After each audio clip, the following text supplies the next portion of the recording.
तो वोल्टेज नियंत्रण, तो वोल्टेज नियंत्रण के लिए जो यूज होने वाली युक्ति है वो है जेनर डायोड। अब आपके कोर्स में फोटो डायोड नहीं है, नहीं तो वो प्रकाशीय संसूचन के काम आता है।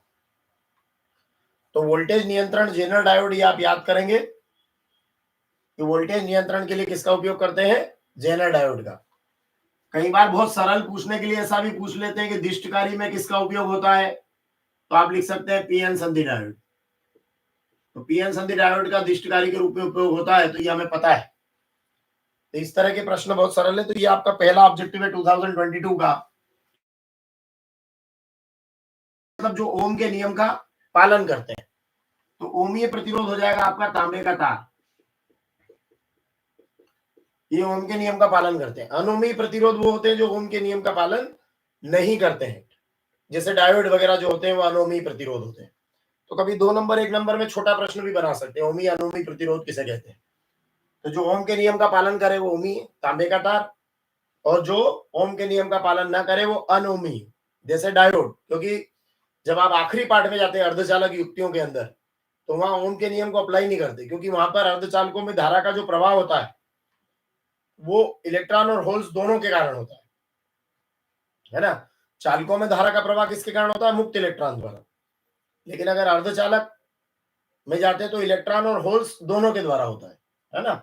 तो ओमी प्रतिरोध हो गया आपका तांबे का तार।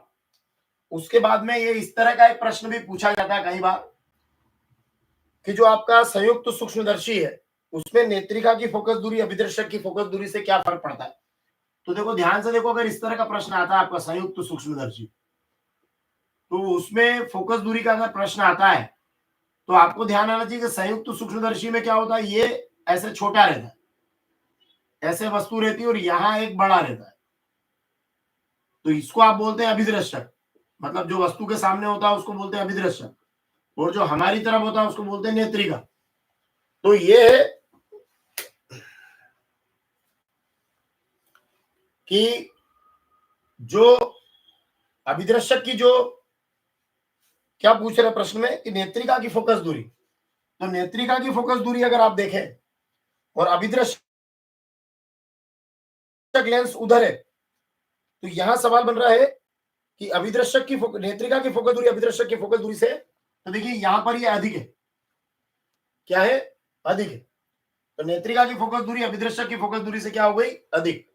अगर पूछता अभिदर्शक की फोकस दूरी नेत्रिका की फोकस दूरी से, तो आप लिखते कम, है ना। तो यहाँ पे दो बातें हैं, इसका देखिए ये साइज में छोटा है, मुख्य व्यास भी कम है इसका। तो प्रश्न को आप पढ़ लेना कि पूछा किसका है। तो पूछा है कि नेत्रिका की फोकस दूरी अभिदर्शक की फोकस दूरी से, तो आप लिखेंगे अधिक होती है, तो इसका जवाब हो जाएगा अधिक, है ना। कौन अधिक, नेत्रिका वाला अधिक। चौथा आपका ऑब्जेक्टिव हो जाएगा, ऐसे अगर फोकस दूरी का कोई प्रश्न पूछे तो फिर आप थोड़ा सा देखना अभिदर्शक नेत्रिका में कि वो चित्र के ऊपर आपको समझ में आने लग जाएगा। अब एक प्रोटॉन पर न्यूनतम आवेश, तो प्रोटॉन पर न्यूनतम आवेश, है ना। अब प्रोटॉन पर न्यूनतम आवेश, अब न्यूनतम आवेश जो है वो इलेक्ट्रॉन पर भी होता है। इलेक्ट्रॉन पर न्यूनतम आवेश मतलब न्यूनतम आवेश एक्चुअली इलेक्ट्रॉन का ही होता है, और वो प्रोटॉन पर भी उतना ही होता है। मतलब दोनों में 1.6 इंटू 10⁻⁻19 कूलम होता है। आप अगर प्रोटॉन पर आते हैं तो आगे धनावेश लिख सकते हैं, इलेक्ट्रॉन पर आते हैं तो ऋणावेश लिख सकते हैं। मतलब यहां आपको लिखना चाहिए आगे धनावेश और यहां पर लिखना चाहिए ऋणावेश। वैल्यू दोनों में सेम है, वैल्यू में कोई बदलाव नहीं है। और अगर वो पूछ ले कि न्यूनतम आवेश कितना होता है, तो जो एक इलेक्ट्रॉन पर आवेश होता है वही न्यूनतम आवेश होता है। तो वैल्यू उसकी कितनी होती है, 1.6 इंटू 10⁻⁻19 कूलम। अब है किसी कुंडली का स्वप्रेरकत्व। कुंडली का स्वप्रेरकत्व किन बातों पर निर्भर नहीं करता है। कुंडली का स्वप्रेरकत्व किन बातों पर, किस बात पर निर्भर नहीं करता है, निर्भर नहीं करता है। तो मैं आपको बताता हूं, स्वप्रेरक को व्यक्त करते हैं एल से। और जो कोई भी कुंडली या परिनालिका का जब आप स्वप्रेरकत्व निकालते हो तो उत्तर के आखिरी में जाके आई से आई कट जाता है। आपको याद आएगा कि जब आप कुंडली का निकालें चाहे परिनालिका का निकालें, देखिए परिनालिका देखते हैं अपन, तो आप पहले लिखते हैं बी बराबर म्यू 0 एन आई बटे एल, फिर लिखते हैं फाई बराबर एन बी है, बी का मान यहां भरते हैं, फिर फाई की जगह आप लिखते हैं एल आई, और ये वैल्यू को जब आप यहां रखते हैं तो आई से आई क्या होता है, कट जाता है। तो इसका मतलब यह है कि स्वप्रेरकत्व तो निर्भर नहीं करता किस पर, धारा पर, क्योंकि धारा उसमें कट जाती है। अब फिर निर्भर किस पे करता है, तो यहाँ उत्तर में कई सारी बातें आएगी, जैसे फेरों की संख्या आएगी, लंबाई आएगी, उसके अनुप्रस्थ काट का क्षेत्रफल या त्रिज्या आ जाएगी, पर वो धारा नहीं आएगी उसकी, तो धारा पर निर्भर नहीं करता है। अब कुछ सिद्धांत जो है उस पर भी एक छठा प्रश्न जैसे कि आपको पूछा है कि ट्रांसफार्मर किस सिद्धांत पर कार्य करता है, तो ट्रांसफार्मर किस सिद्धांत पर कार्य करता है, अन्योन्य प्रेरण। किस सिद्धांत पर कार्य करता है, अन्योन्य प्रेरण पर। यहां से आप सीख सकते हैं कि डायनामो किस सिद्धांत पर कार्य करता है, या जनित्र, एसी जनित्र, तो वो किस पे करता है, विद्युत चुंबकीय प्रेरण पे। तो डायनामो या जनित्र के सिद्धांत पर कार्य करता है, विद्युत चुंबकीय प्रेरण के सिद्धांत पर कार्य करता है। तो इस तरह के प्रश्न कि किसके सिद्धांत पर कार्य करता है, ये प्रश्न भी इस तरीके से पूछा जा सकता है। अगर आपको नहीं तैयार अभी हैंड टू हैंड, इसको आपको बोलना है मन मन में। अब विद्युत चुंबकीय तरंगे कैसे उत्पन्न होती है, तो ये आपका विद्युत चुंबकीय तरंगों की एक विशेषता भी हो जाएगी कि विद्युत चुंबकीय तरंगे उत्पन्न होती है तो किससे उत्पन्न होती है विद्युत चुंबकीय तरंगे, तो इसका जवाब है दोलायमान या त्वरित आवेशों से। तो आपके क्वेश्चन में ऑब्जेक्टिव में लिखा है त्वरित आवेशों से, तो विद्युत चुंबकीय तरंगे उत्पन्न होती है दोलायमान या त्वरित आवेशों से। और अगर ऑब्जेक्टिव के अंदर देखें तो विद्युत चुंबकीय तरंगों की खोज जो है वो मैक्सवेल ने की थी। विद्युत चुंबकीय तरंगे दोलायमान या त्वरित आवेशों से उत्पन्न होती है। ये तरंगे अनुप्रस्थ होती है, इनमें ध्रुवण का गुण पाया जाता है ना, इनकी खोज मैक्सवेल ने की थी। और इसमें विद्युत क्षेत्र और चुंबकीय क्षेत्र के दोलन लंबवत होते हैं, ये तरंग संचरण की दिशा के भी लंबवत होते हैं। तो इस तरह से इनकी चाल भी बता सकते हैं आप। इनकी चाल जो है, इनकी चाल को लेकर एक फार्मूला आता है, C = 1/√μ0 ε0। ध्यान रखना, ये बहुत पूछते हैं परीक्षा में, और इसी का मान होता है 3 × 10⁸ मीटर प्रति सेकंड। ये सब विद्युत चुंबकीय तरंगों की चाल का सूत्र है। और इसी में एक और होता है E/B या E0/B0, तो ये E/B। तो इस तरीके से कभी फार्मूला पूछे तो आप ये भी बता सकते हैं। तो ये 7 क्वेश्चन जो है 2022 में ऑब्जेक्टिव के रूप में एग्जाम में थे, और इससे मैंने आपको और भी अन्य मिलते जुलते ऑब्जेक्टिव बताए कि एग्जाम में किस तरीके से प्रश्न पूछे जाते हैं। फिर एक अगर रिक्त स्थान की बात करें, जहां आपको काफी सारी ट्रबल आती है क्योंकि उसमें एक ही उत्तर लिखना रहता है, तो रिक्त स्थान में इन्होंने पहला रिक्त स्थान पूछा था कि सबसे अधिक आवृत्ति की विद्युत चुंबकीय तरंग कौन सी। तो जैसे सबसे अधिक आवृत्ति, तो यहां कंफ्यूज नहीं होंगे आप, सबसे अधिक आवृत्ति की विद्युत चुंबकीय तरंग, तो सबसे अधिक आवृत्ति, तो आप ध्यान रखना कि आवृत्ति का जो हाईएस्ट होती है वो होती गामा की, गामा किरणें, गामा रेस, गामा किरणें, एक्स किरणें, पराबैंगनी, अवरक्त, दृश्य, और सबसे कम होती है रेडियो की। और अगर तरंग दैर्घ्य में देखें तो उल्टा रहता है, इसकी ज्यादा इसकी कम। तो सबसे अधिक आवृत्ति किसकी होती है, गामा की। और गामा किरणों की भेदन क्षमता बहुत उच्च होती है ना। और किस काम आती है गामा किरणें, कैंसर के उपचार में, अवांछित कोशिकाओं को नष्ट करने में, क्योंकि इनकी भेदन क्षमता बहुत उच्च होती है। तो ये बहुत इंपॉर्टेंट आपका रहेगा। और किसने खोज की थी गामा किरणों की, बेकुरल ने। तो ये भी एक ऑब्जेक्टिव आपका बन सकता है। फिर धारावाही परिनालिका, धारावाही परिनालिका किसकी तरह व्यवहार करती है,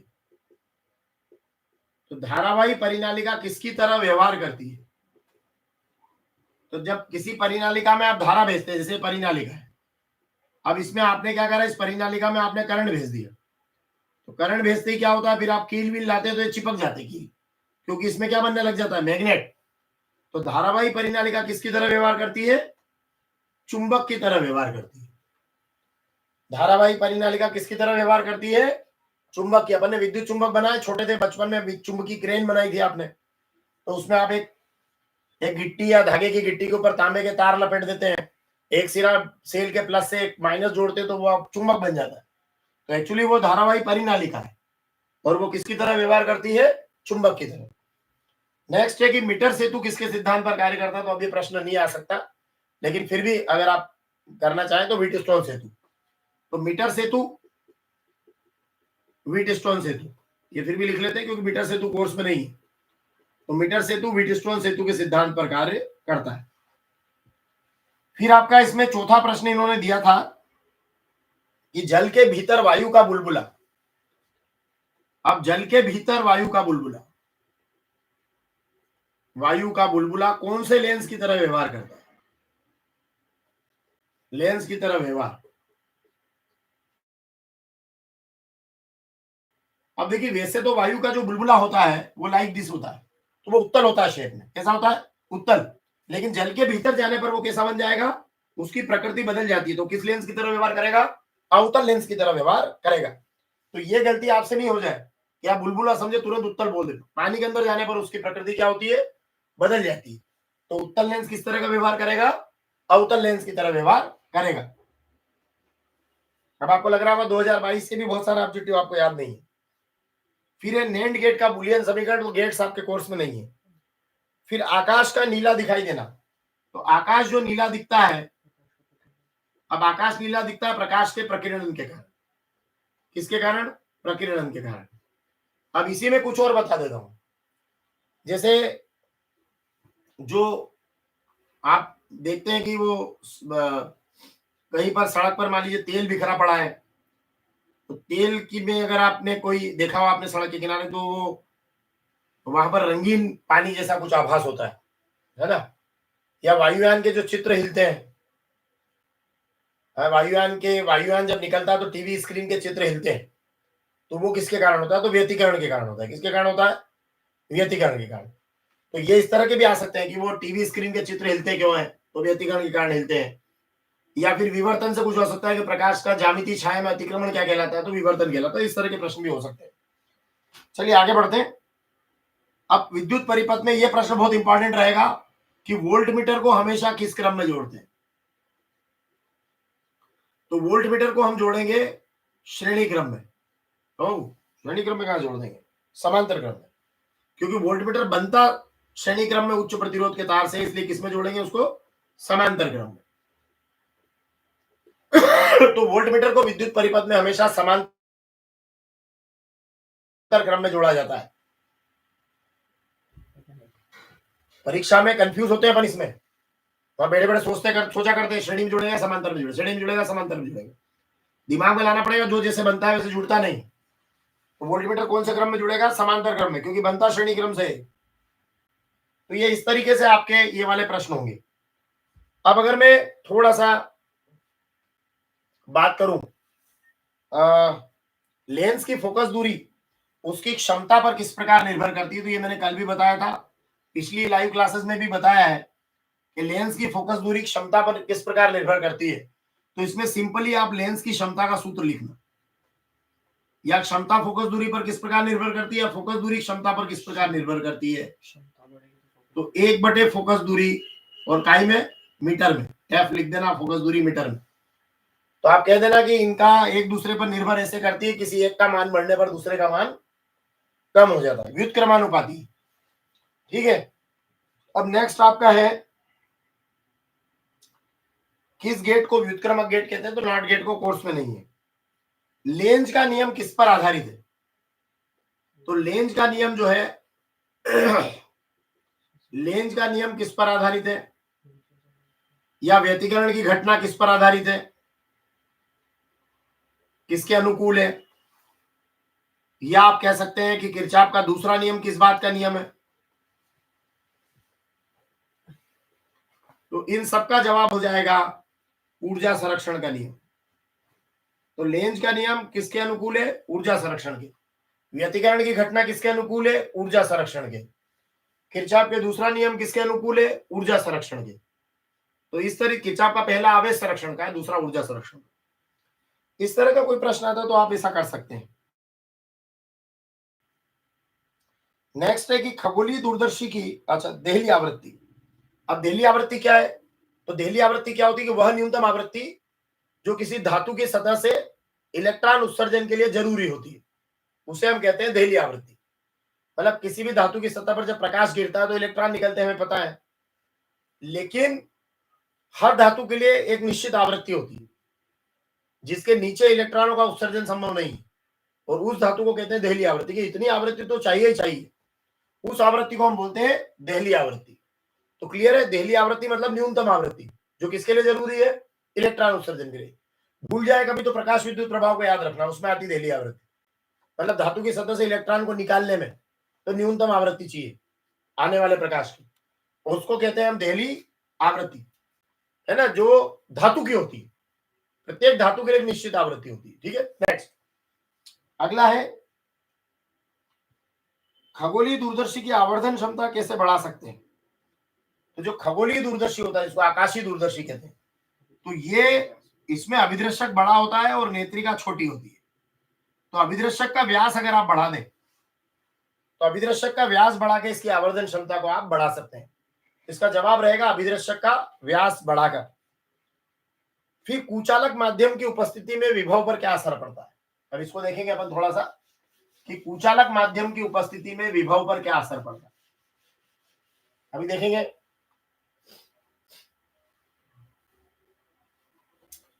तो कुचालक माध्यम की उपस्थिति पर विभव पर क्या असर पड़ेगा, तो देखिए अब इसको मैं पूरा ही बता देता हूं आपको।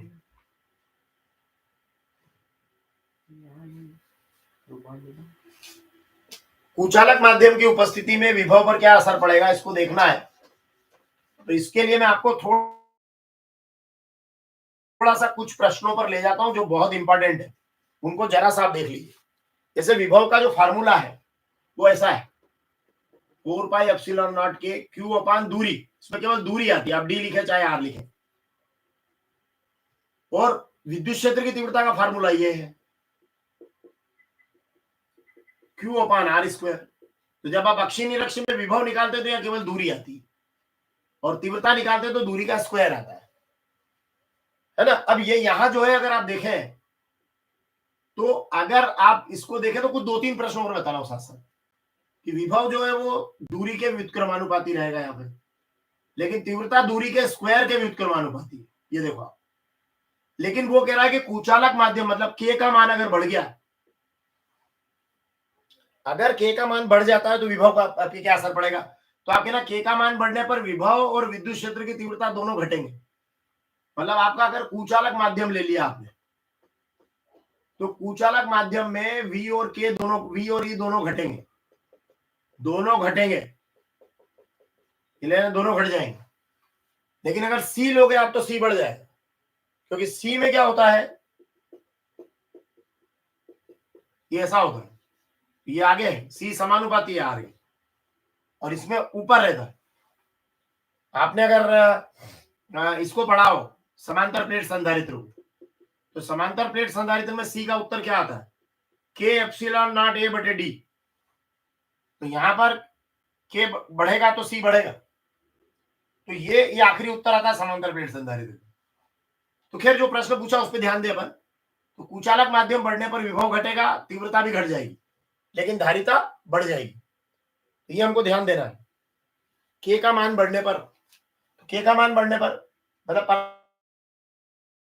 पराविद्युतांक जिसको हम कह रहे हैं, है ना। नेक्स्ट आपका ले रहे हैं विस्थापन धारा किस कारण उत्पन्न होती है। तो विस्थापन धारा उत्पन्न होती है समय परिवर्ती विद्युत क्षेत्र के कारण। तो विस्थापन धारा उत्पन्न होती है समय परिवर्ती विद्युत क्षेत्र के कारण। याद रहेगा, विस्थापन धारा किसके कारण उत्पन्न होती है, समय परिवर्ती विद्युत क्षेत्र के कारण। देखिए मैं 2022 के ऑब्जेक्टिव के साथ कई ऑब्जेक्टिव करा रहा हूं, केवल 28 ऑब्जेक्टिव नहीं होंगे, अभी कम से कम 100 ऑब्जेक्टिव हो जाएंगे।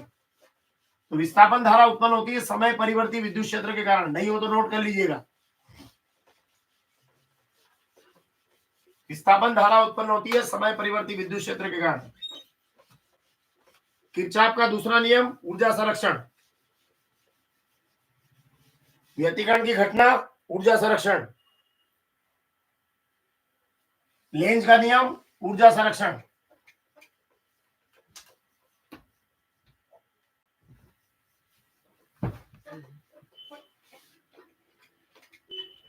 विभव या विभवांतर का मात्रक वोल्ट, धारिता का फेरेड, आवेश का कूलाम, धारा आप एक एक को देखना शुरू करिए तो आप पाएंगे कि सूक्ष्मदर्शी की आवर्धन क्षमता के लिए, तो आवर्धन क्षमता के फार्मूला आपने देखे हुए तो आपको यहाँ दो कंफ्यूज करेंगे, ये और एक ये और ये दोनों कंफ्यूज कर रहे हैं।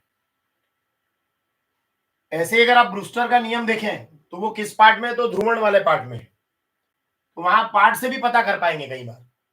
जैसे अवरक्त किरणों से संबंधित अगर आप यहाँ देखें तो दो वैज्ञानिकों के, अवरक्त किरणों का कहीं कुछ और नहीं, दो वैज्ञानिकों के नाम लिखे, तो हर्ट्ज का और एक हर्शल का, तो यहां से आप पकड़ सकते हैं।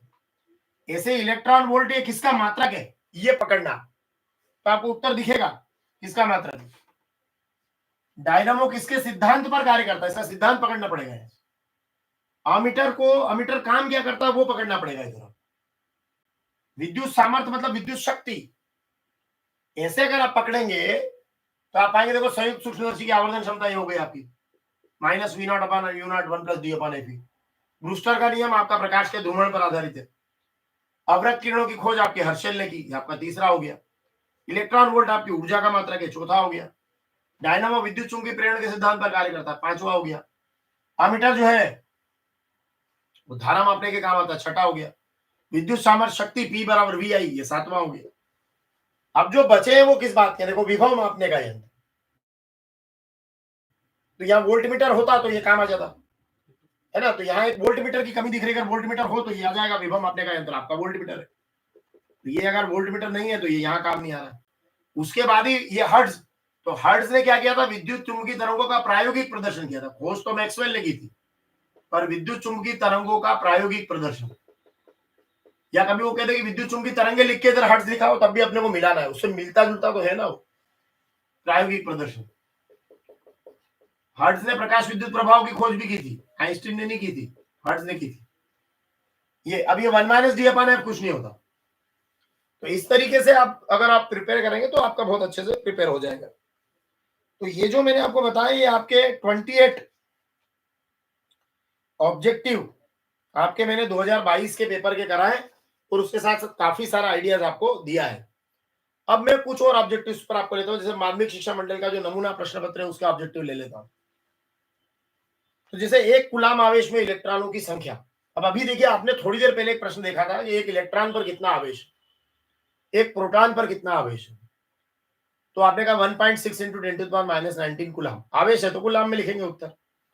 अब वो कह रहा है कि एक कूलाम आवेश में इलेक्ट्रॉन कितने हैं, तो फिर इलेक्ट्रॉनों की संख्या आएगी, और संख्या का अभी भी ऋणात्मक नहीं होती। तो एक कूलाम आवेश में इलेक्ट्रॉनों की संख्या, एक कूलाम आवेश में इलेक्ट्रॉनों की संख्या,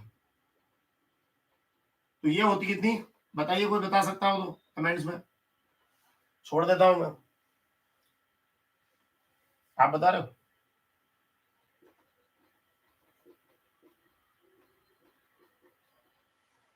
6.25 6.25 इंटू 10⁻18 इलेक्ट्रॉन, ये बहुत सरल प्रश्न है ना। जब हम पढ़ते हैं पूरे साल इसको पढ़ते हैं, और मेरा कहना है कि न्यूमेरिकल वैल्यू उसको रट कर जाइए, वहां आपकी कोई मदद करने नहीं आएगा, रट कर जाइए आप न्यूमेरिकल वैल्यू को। किसी चालक में धारा का प्रवाह मुक्त इलेक्ट्रॉन, और अगर अर्धचालक हो तो चालक में धारा का प्रवाह मुक्त इलेक्ट्रॉन, और अर्धचालकों में इलेक्ट्रॉन्स और होल्स। अर्धचालक लास्ट पार्ट में है,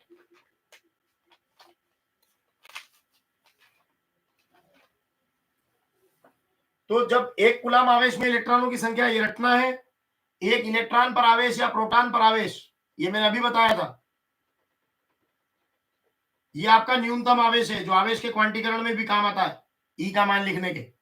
आवेश का क्वांटीकरण क्या है, Q बराबर प्लस माइनस एनी, या केवल एनी भी लिख सकते हैं आप। एक प्रोटॉन पर आवेश कितना, 1.6 इंटू 10⁻19 कूलाम। तो ये आवेश पूछे तो फिर कूलाम आएगा, और संख्या पूछे तो इलेक्ट्रॉन लिखना आएगा पीछे, तो वो आपको रटना पड़ेगा। 6.25 × 10⁻18 इलेक्ट्रॉन। एक गतिमान आवेश क्या उत्पन्न करता है, तो एक गतिमान आवेश विद्युत क्षेत्र भी उत्पन्न करता है और चुंबकीय क्षेत्र भी उत्पन्न करता है। तो याद रखना है गतिमान आवेश हमेशा दोनों क्षेत्र उत्पन्न करता है।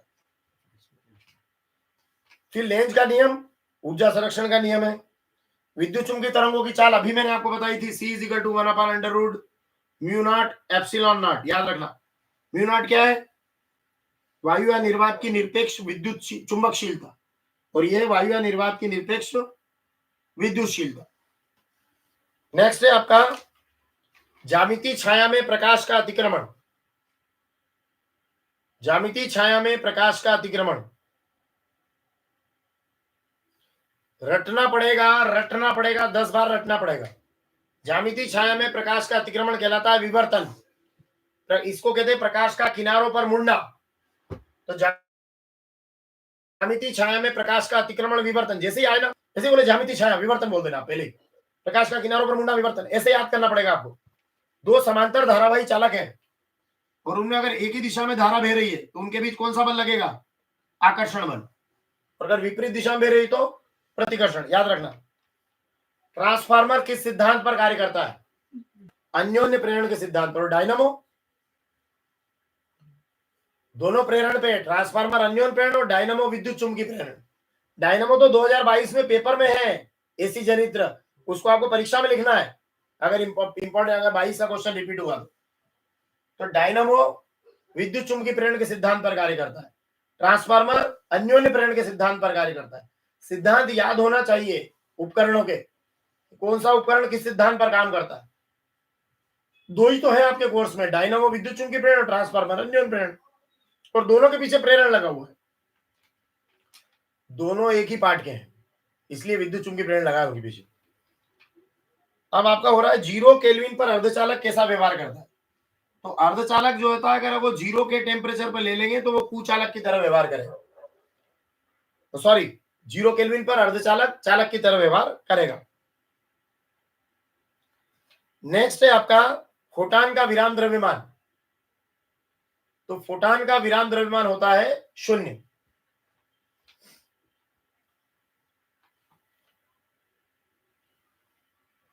जीरो केल्विन पर अर्धचालक तो कुचालक की तरह करेगा।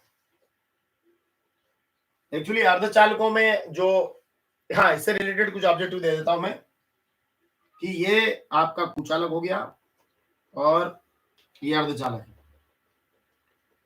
इसमें 2-3 ऑब्जेक्टिव बड़े इंपॉर्टेंट है, जैसे वर्जित ऊर्जा अंतराल के, कि धातुओं का वर्जित याद रखना। अगर जर्मेनियम का पूछे तो 0.72 इलेक्ट्रॉन वोल्ट है ना। धातुओं का वर्जित ऊर्जा अंतराल 0 और अर्धचालकों में जर्मेनियम का 0.72 इलेक्ट्रॉन वोल्ट और सिलिकॉन का 1.1 इलेक्ट्रॉन वोल्ट। ये वर्जित ऊर्जा अंतराल पर 3 ऑब्जेक्टिव है, तीनों रट लेना।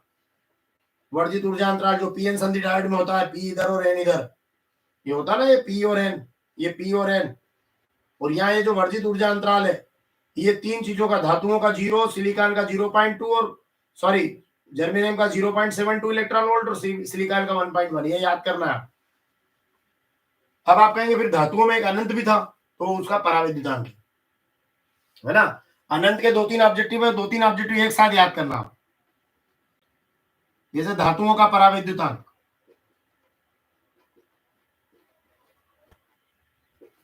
अनंत के 2-3 ऑब्जेक्टिव है, ज्यादा नहीं है। धातुओं का परावैद्युतांक अनंत, अतिचालक पदार्थ की चालकता अनंत, अतिचालक है ना तो उसकी चालकता क्या हो जाएगी? अनंत, और समतल दर्पण जो होता है उसकी फोकस दूरी अनंत। बस ये 3 अनंत वाले, बाकी 0। बाकी में कहीं उलझना मत, तो ये आप अनंत वाले रट लो। अगर एग्जाम में आपका ये आता है प्रश्न और आपको कोई उत्तर नहीं याद आता है एग्जाम में कि हम रिक्त स्थान में इन जगह पर क्या लिखे, तो आपको 0 लिखना है, 0, क्योंकि मरता क्या नहीं करता तो फिर 0 लिखना। लेकिन अनंत लिखने की बारी केवल 3 जगह आ रही है, ठीक है। और एक और जगह आती है, आदर्श वोल्टमीटर का प्रतिरोध। बस ये 4 पकड़ लेना। आदर्श वोल्टमीटर का प्रतिरोध अनंत होता है, 4 अनंत पकड़ लो आप, बस केवल 4 अनंत, और बाकी में कहीं आए तो आप 0 लिखना है, 4 कहीं लिख के रख लो, अनंत वाले 4 लिख के रखो कहीं, अनंत के 4 लिख लो। लेकिन अगर धातुओं में वर्जित ऊर्जा अंतराल आए तो 0 है वो। ये धातु में 2 ऑब्जेक्टिव, इसलिए मैंने वहां लिख दिया कि धातु का परावैद्युतांक शब्द अलग है और वर्जित ऊर्जा अंतराल अलग है ना, तो ये ध्यान रखना। अब नेक्स्ट आपका आ रहा है फोटान का विराम द्रव्यमान 0, दिष्ट धारा के लिए प्रेरण प्रतिघात, हाँ ये भी ले लो, ये हो गए 5 आपके, ये 5वां कर देता हूं, दिष्ट धारा के लिए प्रेरण प्रतिघात। इसीलिए संधारित्र दिष्ट धारा को रोकता है। दिष्ट धारा के लिए प्रेरण प्रतिघात जो है वो अनंत होता है, तो संधारित्र क्या करता है, दिष्ट धारा को रोक देता है। तो 5 आप अनंत के याद कर लेना, 5 अनंत के कर लीजिए, और बाकी कुछ आए तो फिर 0 लिखना है। तो अनंत वाले आप जरूर रट के जाइएगा, ताकि आपको 0 वाले रटने की जरूरत नहीं पड़ेगी। खगोलीय दूरदर्शी वस्तु की नेक्स्ट है आपका प्रकाश के लिए अवरोध के आकार को तरंगदैर्घ्य की कोटि का होना चाहिए। तो अवरोध को उसकी तरंगदैर्घ्य की कोटि का होना चाहिए, वो प्रकाश के विवर्तन के लिए होता है ना। ये अवरोध वाला जो प्रश्न, अवरोध की तरंगदैर्घ्य की कोटि का विवर्तन में, तो वो विवर्तन की घटना में होता है, वो याद रखना। तो इसमें आपको बहुत महत्वपूर्ण रूप से लिखना है विवर्तन। हाइड्रोजन परमाणु की आयनन ऊर्जा 13.6 eV बिल्कुल राइट है, इसको सत्य करेंगे। हाइड्रोजन परमाणु की आयनन ऊर्जा 13.6 इलेक्ट्रॉन वोल्ट होती है, बिल्कुल होती है। जब इलेक्ट्रॉन अपनी उच्च ऊर्जा अवस्था से निम्न ऊर्जा अवस्था में गिरता है तो फोटॉन को उत्सर्जित करता है, बिल्कुल सही बात है। हाइड्रोजन बम की जो क्रियाविधि है, अब याद रखिएगा, देखो 2 बम है हमारे पास। एक हमारे पास है परमाणु बम, तो परमाणु बम है नाभिकीय विखंडन पर, और हाइड्रोजन बम है नाभिकीय संलयन पर। संलयन खतरनाक है, हाइड्रोजन बम खतरनाक होता है। सूर्य से एनर्जी मिल रही है वो संलयन के कारण मिल रही है, तो नाभिकीय संलयन, हाइड्रोजन बम और अधिक खतरनाक। ठीक है, नाभिकीय विखंडन, परमाणु बम। तो इसमें सत्य असत्य में पूछ सकते हो कि हाइड्रोजन बम नाभिकीय विखंडन पर आधारित है, तो आप लिखना असत्य, क्योंकि वो संलयन पर आधारित। प्रकाशीय तंतु किस सिद्धांत पर कार्य करता है? तो प्रकाशिक तंतु, अब आपने पूर्ण आंतरिक परावर्तन अगर पढ़ा हो, तो प्रकाशिक तंतु ऐसी आकृति होती है, इसमें प्रकाश अंदर घुसता है, ऐसे मुड़ता है, ऐसे मुड़ता है और बाहर हो जाता है, ये प्रकाशिक तंतु। तो प्रकाशिक तंतु जो है वो किस सिद्धांत पर कार्य करता है? पूर्ण आंतरिक परावर्तन। पूर्ण आंतरिक परावर्तन होता है जिसमें आपतन कोण का मान क्रांतिक कोण के मान से अधिक हो जाता है, तो प्रकाश पुनः उसी माध्यम में लौट आता है। तो इस तरीके से वो पूर्ण आंतरिक परावर्तन। तो प्रकाशिक तंतु पूर्ण आंतरिक परावर्तन।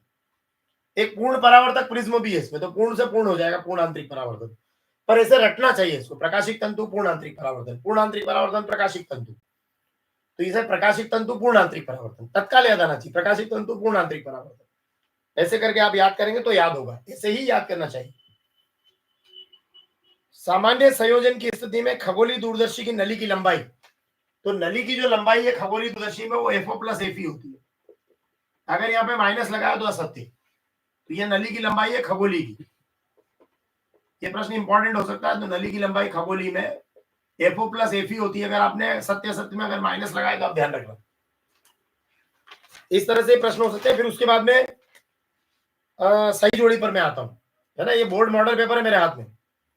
सही जोड़ी में खोज के ऊपर सही जोड़ी है, एक एक करके हम खोजों पर बात करते हैं। जैसे रेडियो तरंगों की खोज किसने की थी?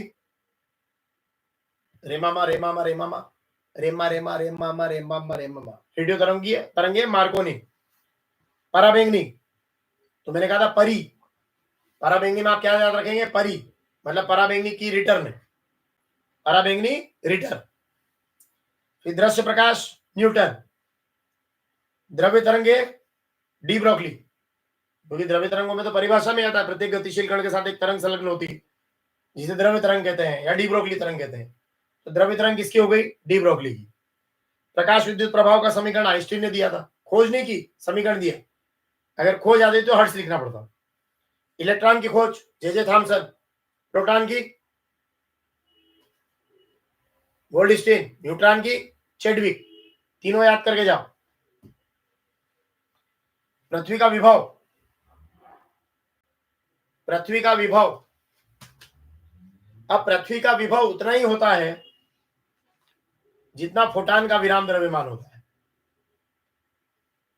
पृथ्वी का विभव उतना ही होता है जितना फोटॉन का विराम द्रव्यमान होता है, और फोटॉन का विराम द्रव्यमान उतना ही होता है जितना आदर्श अमीटर का प्रतिरोध होता है।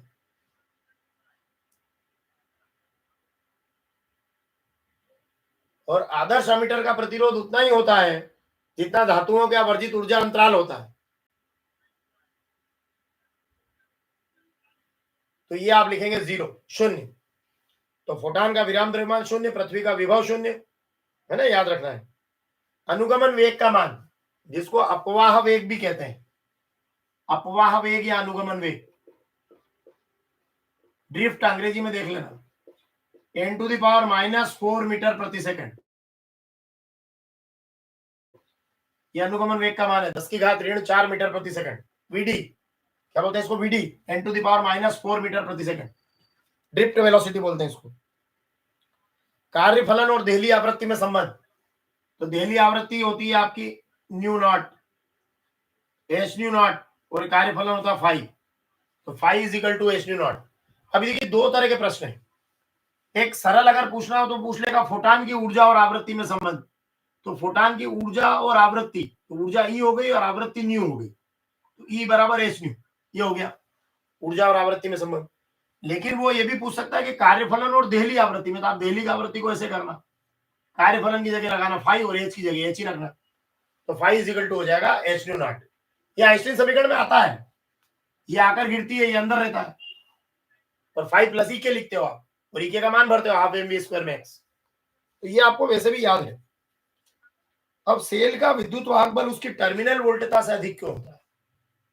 देखिए सेल का जो विद्युत वाहक बल होता है, सेल जब मार्केट से लेते हैं तो उसमें विद्युत वाहक बल होता है, सर्किट में जब आप उसको लगा देते हैं, मतलब करंट ले रहे होते हैं, तो वो टर्मिनल वोल्टेजता कहलाता है।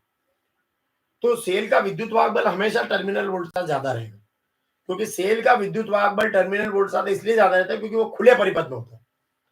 विद्युत वाहक बल कब कहा जाता है? जब सेल खुले परिपथ में होता है। आपने परिभाषा में पढ़ा है, सेल के विद्युत वाहक बल और विभवांतर के अंतर में पढ़ा है कि जब सेल खुले परिपथ में होता है तो उसके दोनों सिरों के बीच का अधिकतम विभवांतर, तो उसका जवाब ये कि सेल खुले परिपथ में होता है, इसलिए विद्युत वाहक बल ज्यादा होता है।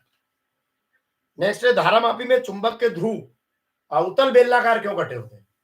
जब भी आप धारामापी लेते हैं तो उसमें चुंबक के जो ध्रुव होते हैं वो अवतल बेलनाकार कटे होते हैं। इसका क्या जवाब है?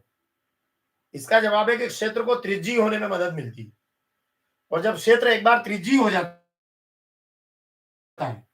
है ना, जैसे अपन इसको अगर एक वृत्त बना भी ले तो क्षेत्र को त्रिज्यीय होने में क्या होता है? मदद मिलती है। जब त्रिज्यीय होने में मदद मिलेगी तो चुंबकीय क्षेत्र बढ़ेगा। इसका जवाब है क्षेत्र को त्रिज्यीय होने में मदद मिलती है, चुंबकीय क्षेत्र बढ़ जाता है।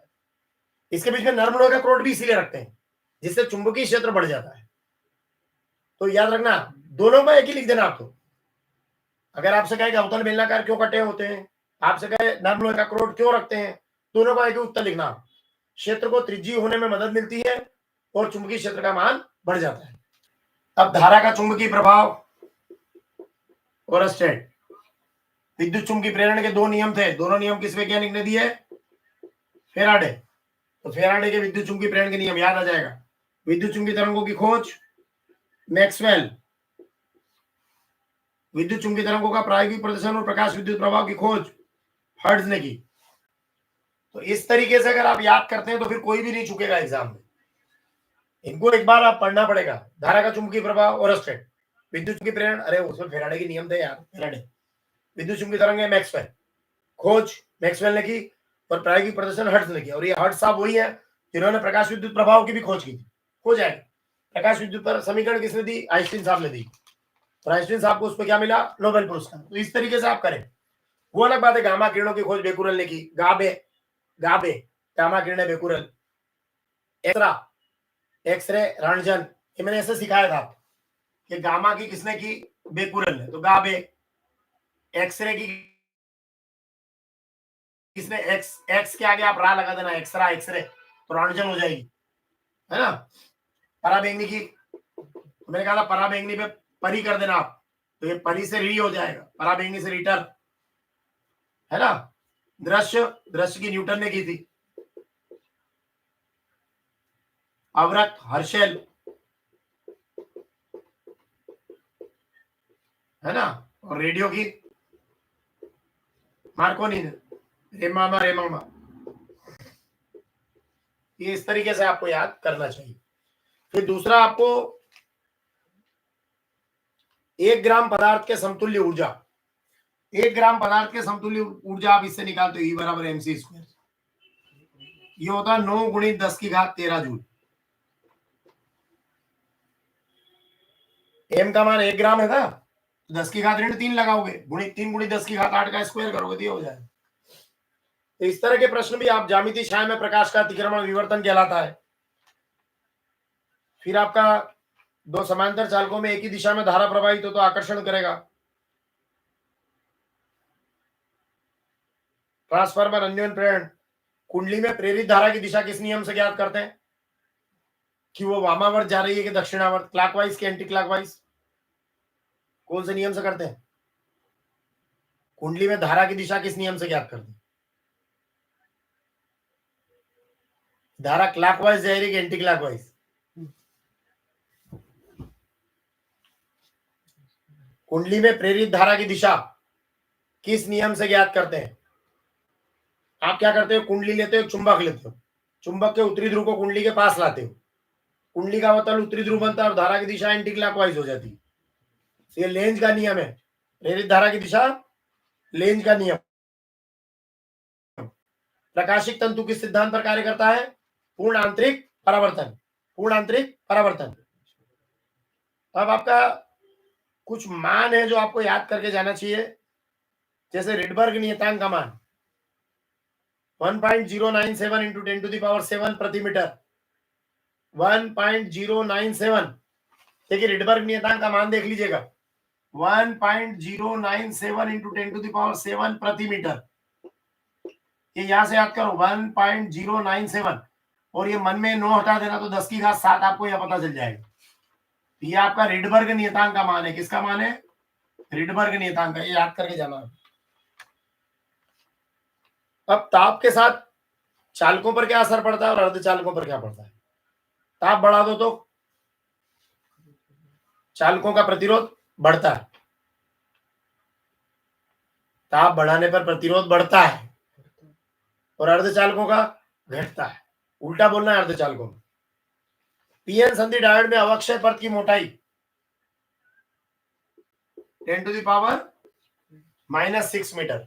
जो पीएन संधि डायोड होता है ना, पीएन, ये इसमें जो अवक्षय परत होती है पीएन संधि डायोड में, इस अवक्षय परत की जो मोटाई होती है वो 10 की घात ऋण 6 मीटर होती है। ये बहुत इंपॉर्टेंट ऑब्जेक्टिव बेटा। किस अभिनति में पीएन संधि डायोड का प्रतिरोध बहुत ज्यादा होता है, मतलब धारा कम मिलती है? पश्च अभिनति में। पतली फिल्म के रंगीन दिखाई देने का कारण व्यतिकरण, पतली फिल्म के रंगीन दिखाई देने का कारण व्यतिकरण। सबसे ज्यादा भेदन क्षमता किस किरणों की होती है? गामा किरणों की। इस तरीके से आप ऑब्जेक्टिव्स को प्रिपेयर कीजिए, प्लानिंग के साथ जाइए और उसको अच्छे से हल करने का प्रयास कीजिए। मैं देखता